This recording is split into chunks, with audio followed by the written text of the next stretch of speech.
Hi అండి, ఈరోజు వీడియోలో పెరుగు వడలు బెల్లం గారెలు. ఫైనల్గా కొద్దిగా మామూలుగా కూడా చేశాను ప్లెయిన్ గారెలు. ముందుగా 2 గ్లాసులు మినపప్పు తీసుకొని 4 అవర్స్ నానబెట్టుకొని తీసుకుంటే మనకి మంచిగా పర్ఫెక్ట్గా నానిపోతాయి. 4 అవర్స్ సరిపోతుంది. నేనైతే 4 అవర్స్ నానబెట్టి తీసుకున్నాను.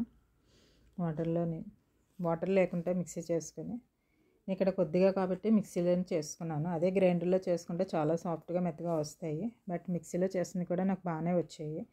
ముందుగా పెరుగావులకి 1 స్పూన్ మినపప్పు, 1 స్పూన్ జీరా, 1 స్పూన్ ఆవాలు తీసుకొని, అలాగే అల్లం, పచ్చిమిర్చి ముక్కలు, కరివేపాకు తీసుకొని పక్కన పెట్టుకుని, ఇప్పుడు 1 గ్లాస్ పంచదార తీసుకున్నాను. 1 గ్లాస్ పంచదారకి కొంచెం బెల్లం కూడా కలిపాను.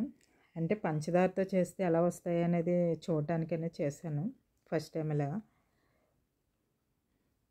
ముందుగా బాండీలోని ఆయిల్ హీట్ అయిన తర్వాత గారెలు అనేవి అరిటాకు మీద మనం కవర్ మీద వేసుకున్నాం. నాకు పెరట్లోని మనకి చామాకు ఉంది, ఆ చామాకు మీద వేసాను. కానీ బాగానే వచ్చింది. మనకి అప్పుడప్పుడు ఇలాగ ఇంట్లో ఉన్న ఆకుల మీద చేసుకుంటే మనకి కూడా కొంచెం థ్రిల్లింగ్గా అనిపిస్తుంది కదా. మన గార్డెన్లో ఉన్న మొక్కలని ఇలా ఒక్కొక్కటి తీసుకున్నాను. ఇలా వేసుకొని వేగిన తర్వాత మంచి కలర్ వచ్చేంత వరకు వేపుకోవాలి. అన్నీ ఒకేసారి తిరిగేస్తే మంచిగా ఉంటాయి. ఒకటి తిప్పుకుంటే కావకుండా అన్నీ ఒకేసారి తిప్పితే మంచి కలర్ వచ్చేంత వరకు ఉంచుకొని, ఇది మీడియం ఫ్లేమ్లో ఉంటే సరిపోతుంది. ఇలా పక్కన కూడా పాకంకి ప్రిపేర్ చేసాం కాబట్టి పాకం కూడా మరుగుతూ ఉంటుంది. అలా అన్నీ ఒక్కొక్కటి వేసుకొని ఎన్ని సరిపోతే అన్నీ వేసాను పెనంలో. అంటే చాలా బాగా వచ్చింది నాకు. మనకు చేతికి అంటుకోకుండా మనం పెరుగు కలిపిన వాటర్లోనే అప్లై చేసుకొని రౌండ్గా చేసుకుంటే బాగానే వస్తాయి ఇవి. ఇలా అన్నీ వేసుకొని అన్నీ ఒకేసారి తిప్పేసుకొని వీటికి తీసిన తర్వాత వీటికి పక్కన బౌల్లోని వాటర్ తీసుకున్నాను. మనం తీసిన వాటర్లో ముంచి తీస్తే మనకి ఆయిల్ అనేది వాటర్లో ఉండిపోయి మనం గారె పీల్చడానికి బాగుంటుంది. ఇలా వేసుకోవడం వల్ల మన ఆయిల్ కింద వండుకుంటే చాలా బాగా వచ్చింది నాకైతేనే. ఇలా అన్నీ తీసుకొని ఇలా వాటర్లో వేస్తున్నాను. ఇలా వాటర్లో వేసిన తర్వాత ఇవి ఒక్కొక్కటి తీసుకొని ఇలా మనం మరిగించాం కదా పాకం, అది ఫుల్గా తీగ పాకం అంటే సరిపోతుంది. మంచిగా పాకం పట్టే అవసరం లేదు, కొంచెం లైట్గా మరిగితే సరిపోతుంది. పర్ఫెక్ట్గా పేర్చేస్తాయి గారెలు అనేవి. కానీ పంచదార కాబట్టి మనకి తెల్లగా కనిపిస్తుంది. అదే బెల్లం అయితే మంచి కలర్ కనిపిస్తుంది. ఇది పంచదార ఎలా వస్తుంది అనేది చూశాను. ఫస్ట్ టైం ఇలా పంచదారతో చేశాను వీడియో కోసం. బెల్లం అనేది చాలా మంచి కలర్ఫుల్గా కనిపిస్తుంది. ఇది పంచదార కాబట్టి ఇలా కనిపించింది. అన్నీ ఇలా వేసుకొని ప్రిపేర్ చేసి 10 మినిట్స్లో అంతా పేర్చేసుకుంటుంది పాకం అంతాను. పైన కొద్దిగా 1 స్పూన్ యాలకుల పౌడర్ వేసుకొని తీసుకొని పక్కన పెట్టుకొని, ఇప్పుడు మిగిలిన పిండితోటి పెరుగావలు చేసుకుందాము. ఇప్పుడు పెరుగావలు సరిపడేంత పెరుగు తీసుకొని అందులో కొంచెం సాల్ట్ వేసుకొని కలుపుకొని, కొద్దిగా వాటర్ కూడా అప్లై చేసుకోవచ్చు. మనకి చిక్కగా కావాలంటే చిక్కగా చేసుకోవచ్చు.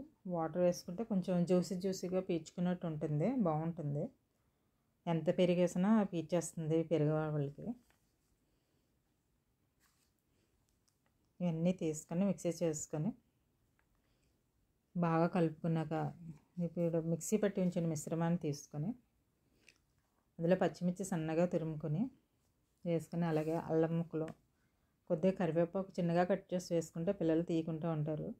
కరివేపాకు వేసుకొని చాలా అంతా లైట్గా కలుపుకొని, కొద్దిగా జీలకర్ర కూడా వేసుకుంటే మనకి డైజెషన్ కూడా ఈజీగా ఉంటుంది. డైజెషన్ అంతా కలిపిన మిశ్రమాన్ని ఇలా మనం వేళ్ళతో ఇలా మృదువుగా తీస్తే కొంచెం సాఫ్ట్గా వస్తాయి గారెలు అనేవి. ఇలా తీసుకొని చిన్న ఉండలుగా తీసుకొని ఒక్కొక్కటే వేసుకుంటూ వాటర్ వేసుకొని, ముందుగా మనకి దాంట్లోని వాటర్లోని మన చింతపండు కానీ పెరుగు కానీ వేసుకుంటే గారెలు అనేవి సాఫ్ట్గా వస్తాయి. మనకి చేతులు తడుపుకునే వాటర్లోనే నేనైతే ఇలాగే చేస్తాను. ఇలా వేసుకొని వాటర్లో వేసి తీసుకుంటే చాలా బాగా వచ్చింది సాఫ్ట్గాను. ఇవన్నీ వేసుకొని ఒక్కొక్కటి మనకి ఆకు మీద వేస్తే సాఫ్ట్నెస్ అనేది చాలా బాగా తెలుస్తుంది మనకి. వేసే కొలది ఇంకా వేయాలని అనిపిస్తుంది ఇలా వేసుకుంటే. చక్కగా ఉన్నాయి. ఇవన్నీ బ్రౌనిష్ కలర్ వచ్చేంత వరకు వేపించుకొని తీసుకొని మనం ముందుగా ప్రిపేర్ చేసి ఉంచుకున్నాం కదా పెరుగులో అన్నీ కలుపుకొని తీసుకున్నాం కదా. ఇప్పుడు ఇవి కూడా నేను ఆయిల్ లేకుండా చేయడానికి వాటర్లో వేసి తీసాను, కానీ వెయ్యి అవసరం లేదు, కానీ నేను అలా వేసాను పెరుగులోనే. ఒక్కొక్కటి ఉంచి వేసుకొని మనం ఎంత జాగ్రత్తగా ఉన్నా గారెలు అనేవి కొంచెం ఆయిల్ ఫుడ్ కాబట్టి మనకి కొంచెం అవాయిడ్ చేసినట్టు ఉంటుంది. గారెలు ఆయిల్ లేకుండా కొంచెం ఇవంతా ఒక 10 మినిట్స్లో అంతా పీల్చేస్తాయి, ఇవంతా జ్యూసీగానే.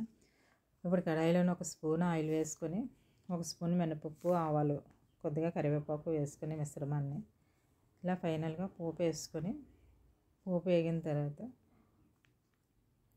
పెరుగు ఆవుల మీద వేసుకొని 1/2 అవర్ తర్వాత తీసుకుంటే మనకి ఇప్పుడే అంటే 1 డే తర్వాత తింటే ఇంకా జ్యూసీగా ఉంటాయి. పెరుగు అనేది కొంచెం పులిసినట్టుగా వచ్చి పుల్లగా మధ్యలో చాలా బాగుంటుంది. పెరుగు ఆవులకి చాలా బాగా వచ్చాయి నాకైతే ఇలా చేయడం వల్ల. అన్నీ వేసుకొని పోపు వేసుకొని పక్కన పెట్టేసుకుందాము. ఇప్పుడు మిగిలిన పిండితోటి చేసుకుందాము. ఇప్పుడు మిగిలిన రుబ్బుని తీసుకొని గారెలు సాఫ్ట్గా రావడానికి కొంచెం నేను ఇక్కడ మజ్జిగ వేసాను. మజ్జిగ లేకపోయినా మనం చింతపండు రసం కూడా కొంచెం వేసుకొని వాటర్లోనే చేయి తడుపుకునే వాటర్లో వేసుకుంటే మనకి గారెలు అనేవి సాఫ్ట్గా వస్తాయి, చాలా బాగా వస్తాయి. ఇలా వేసుకొని రౌండ్గా చేసుకొని ఇవి ప్లెయిన్ గారెలు వేసాను అనమాట నేను. ఇవి మనకి కర్రీస్లో కానీ, చికెన్లో కానీ, మటన్లో కానీ వేసుకొని తింటే చాలా బాగుంటాయి. ఇలా మనకి పండుగలప్పుడు ఒకే ఐటమ్స్ 4 ఐటమ్స్ కింద చేసుకోవచ్చు. ఇలాగా నేనైతే ఇలాగే ప్రిపేర్ చేస్తాను. మనం ఇలా దేవుడికి నైవేద్యాలు పెట్టేటప్పుడు కూడా మనకి ఎక్కువ ఐటమ్స్ కావాలంటే ఇలా ప్రిపేర్ చేసుకుంటే ఈజీగా ఎక్కువ ఐటమ్స్ చేసినట్టు అనిపిస్తుంది. మనకి మంచి కలర్ వచ్చేంత వరకు వేయించుకొని తీసుకొని ఇవి మంచిగా నాటుకోడి పులుసుతో కానీ, మటన్ గ్రేవీతో కానీ వేసుకొని తింటే ఉంటుంది. చాలా అంటే చాలా టేస్టీగా ఉంటాయి. నేనైతే ఇలా చేశాను. మీరు ఎలా చేస్తారో కామెంట్ సెక్షన్లో తెలపండి. నాకు చాలా బాగా వచ్చాయి. ఈ వీడియోకి నచ్చితే like, share, comment and subscribe చేయండి. Thank you.